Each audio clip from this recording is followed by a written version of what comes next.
Бұл $1. Егер мен дүкенге барсам, және онда 90 цент тұратын зат болса, мен оны сатып ала алам ба? Жақсы. Егер мен дүкенге келгенде, онда 85 цент тұратын зат болса, салығымен 96 цент болса, мен оны сатып ала алам ба? Ал мен бұл долларды бүктесем ше? Осыны ойланыңыздаршы. Міне жаңа ғана оны бүктедім. Енді ол $1 емес, 95 центтей ғана тұратын шығар, е? Сен қалай ойлайсың? Ол қанша тұрады? $1? Қанеки, мені дұрыстап тыңдаңыздаршы. Мен жаңа ғана оны бүктедім.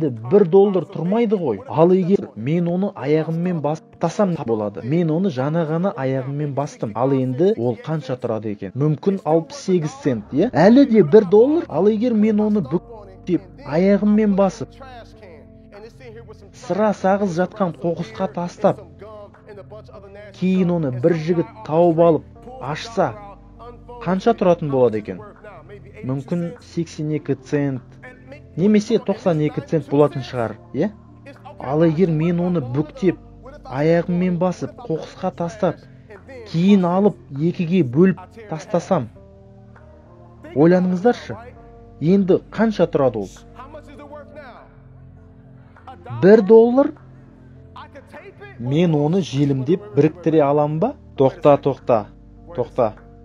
Мен жаңа ғана оны бүктедім, аяғыммен бастым, қоқысқа тастадым, көтердім де екіге бөлдім.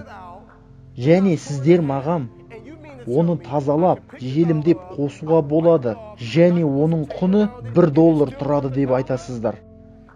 Ендеше маған айтыңыздаршы, бұл доллар өз құндылығын жоғалтпағанда, неге сен өз құндылықтарыңды жоғалтасың?